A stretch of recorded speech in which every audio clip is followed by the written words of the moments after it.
Welcome to On Our Way, a podcast about grief and loss. Beryl Botman is my name. Today, in episode 1, I reflected on the initial shock of the sudden death of my husband, Russell. I also related the response of Fiona Goliath as she reflected her reading of the beginning of my story, the story that I recorded in Without You, and how I dealt with the shock. Before I take a further step, something about me and my writing. I am by profession a language practitioner. I'm a trained teacher, a curriculum advisor, and a curriculum planner. I work in the school in the township of Cape Town, and I worked as curriculum advisor and planner for the education department of the province, the Western Cape province in South Africa. Writing, listening, speaking, observing, and reading is part of my makeup.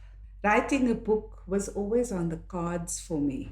I just didn't know exactly what book I would write, what I would write about, who I would write about.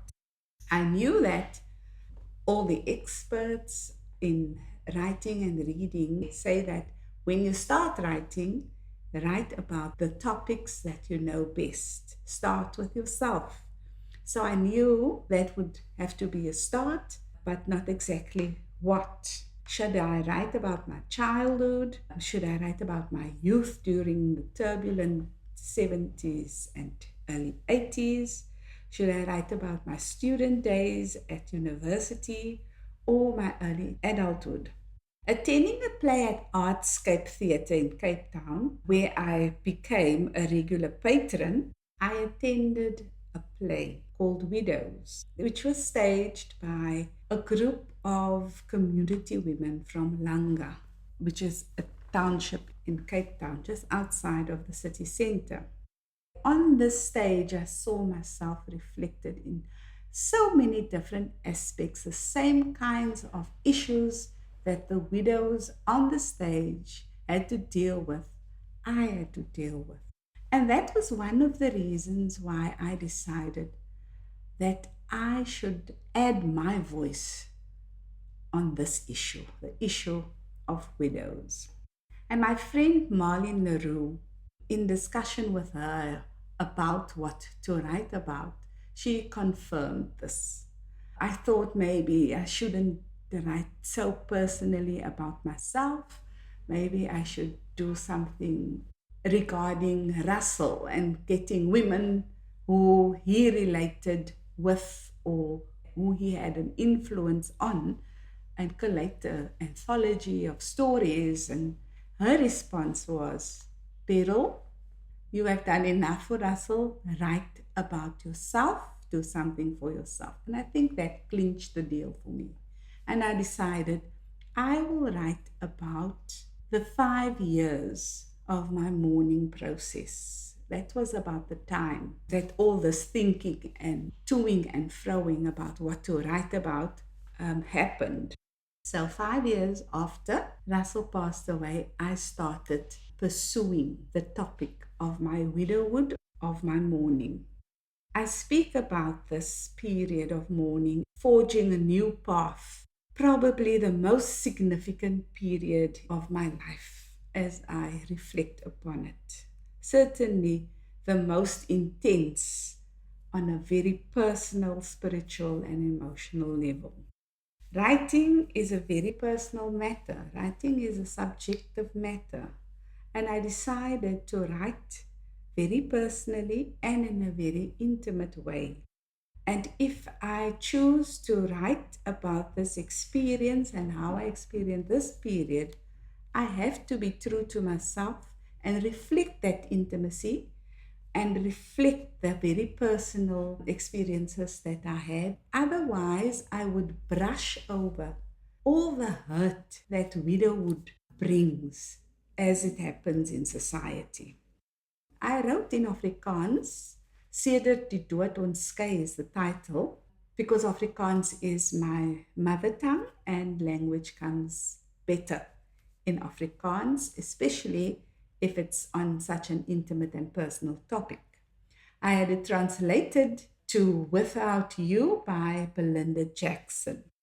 This is sharing something about the beginnings of my writing in this particular way. After I let my body direct my actions to deal with the initial shock. Remember, I spoke about that in episode 1.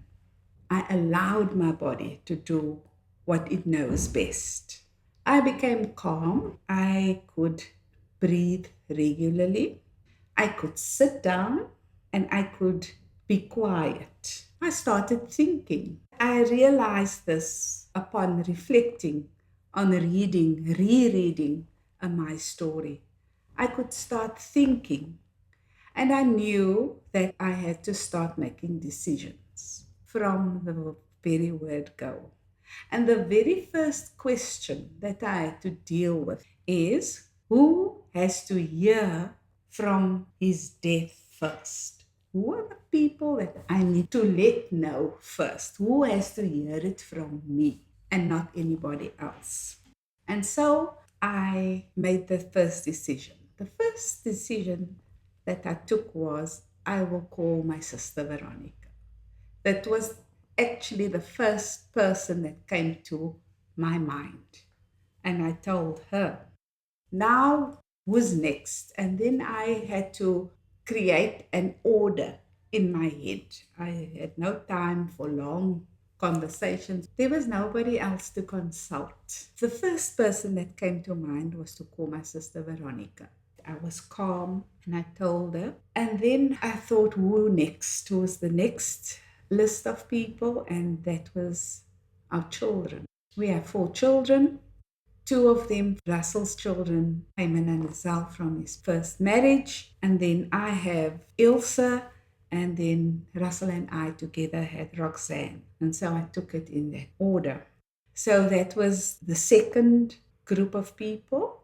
And then, of course, I had to call Russell's employer, which is the Stellenbosch University Management. And so I called Professor Leopold van Heijsteen.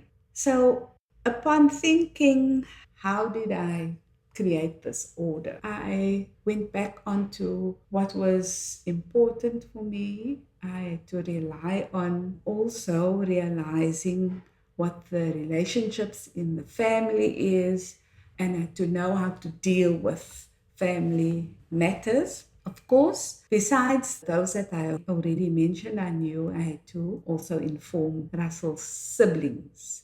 He has 3 sisters and 1 brother, and I decided to call the sister who I recognized for myself I had the best relationship with. And I called the youngest sister Grace, and she had to let the others know. So I decided, upon reflecting, I didn't call all the siblings, I didn't call all my siblings. I had to be strategic in the ones that I could speak with. I could only do it with the strength that I have, and I couldn't do it with as many people. And I kept my information very, very short. And the words that I said to my children was, I can't wake your father. And somehow had the thought that I can't tell them your father has died. It is too harsh for a telephone conversation. So I could say to them, although I knew it wasn't true, I said, I can't wake your father. Come. Ilse was far in the Eastern Cape, about 10 hours drive away. But luckily for me, on that account, I struggled to contact her. So I had more time to think about what to say to her. So eventually I had to tell her. How I ordered those was not something that I could do automatically. I can remember sitting on the chair and I had to say, I have to manage family relations because it is a blended family. I have stepchildren, I have family-in-laws, I have Russell's family-in-law from his first marriage. I had to be present in all the dealings that I had to do with all these different parts and parts of the family. Let me reflect more about how I dealt with my children in this very initial breaking of the news. I had to make sure that I have a hold of myself, that I am strong, that what I say comes over clearly. I couldn't cry then because they need to understand what I was saying. I answered the questions that they posed, but I said, come and then we will speak. I had to include them in every step from the very beginning. All four children. They are adult children, so they were not emotionally reliant on me in a certain sense. They could deal with issues of death and dying as adult persons. Simon and Lizelle have already lost their mother when they were very young, so they dealt with grief and loss at a young age already. So, as adult children, I had to consider when they were there, I had to listen to them, I had to ask their opinion, and I also had to let them act upon what our conversations was. But I also knew that I would have to take some leadership because I am the parent. I knew that I have to be the parent at that stage. I knew that I had to manage my relationship with my children. Our relationships were different at different levels. I was a stepmother, and relationships with my stepchildren and with my biological children were totally different. So I knew, and that had been issues in our family life, and I knew that it hasn't changed, and Russell's dying is not going to change those relationships. So that is where we are, and I knew that I had to take my steps from where we are and how we conduct ourselves with one another from there to see this through. At that stage, I didn't identify myself as someone who is mourning. I had to do what I had to do. All I did at that stage was feel. I could feel the pain. I felt the loss. I could relate, tell the story of what happened, and I had to accommodate the people that I was talking to. So I would feel, relate, and accommodate. And looking at my actions and how I did this feeling, relating, and accommodating, it was almost robotic. It was robotic in the sense that I knew that I have to force myself to think what I'm doing and I must be alert. I had to think what I was doing because our lives, when a life with a vice chancellor, with a public figure, is not simple, it's complex, and I had to be alert. I had to identify my current state and the current status of what was happening and what I had to deal with. Since I didn't at the time recognize that I was mourning, obviously, I didn't see myself as a widow. But upon reading and reflecting on my story, my life, the widowhood was present from the very first moment. And what a widow has to do, what a widow has to accept, what a widow has to decide upon, all of those are reflected in all these actions and events and experiences that I've related of the very first hours after Russell has died.